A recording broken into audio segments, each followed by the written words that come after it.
अस्सलाम वालेकुम। इस दुआ और उम्मीद के साथ कि जहाँ भी रहें खैर आफियत से रहें।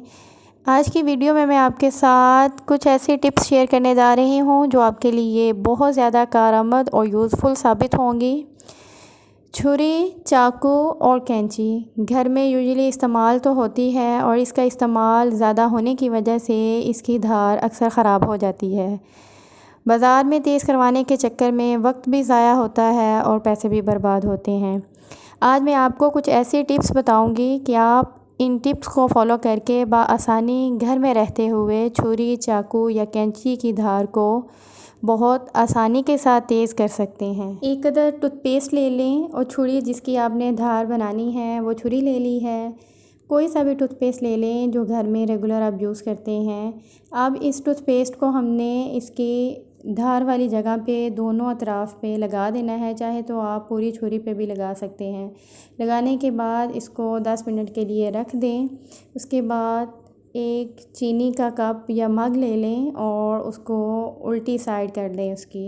अब इस पे आहिस्ता आहिस्ता आपने छुरी को इस तरह रगड़ना है और 2 से 3 सेकंड तक रगड़ते रहें। जब आपको लगे कि इसकी धार अब बिल्कुल अच्छी बन चुकी है तो उस वक्त तक रगड़ें, उसके बाद छोड़ दें। दोनों तरफ से नहीं रगड़ना, इससे धार ख़राब हो जाती है। और आप देख सकते हैं कि नाइफ़ की जो धार है वो कितनी तेज़ हो चुकी है। अब आप इसको किसी साफ़ कपड़े के साथ अच्छे तरीके से साफ़ कर लें। साफ़ करते वक्त एहतियात करें कि छुरी आपके हाथ पे लग ना जाए, क्योंकि छुरी की धार काफ़ी तेज़ हो जाती है और लगने का अंदेशा होता है। इसके साथ दूसरा तरीका शेयर कर रही हूँ।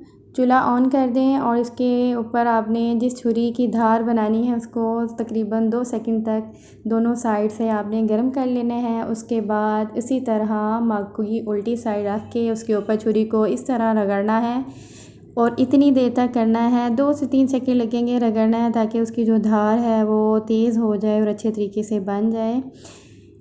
आप इसी तरह घर में रहते हुए छुरी, कैंची या चाकू, चाहे वो कितना ही क्यों ना पुराना हो, उसको तेज़ कर सकते हैं, उसकी धार बना सकते हैं। आप इन टिप्स को ज़रूर ट्राई करें, आपको फ़ायदा होगा। वीडियो अच्छी लगी तो थम्स अप दें, लाइक और शेयर करना मत भूलिएगा। अल्लाह हाफ़िज़।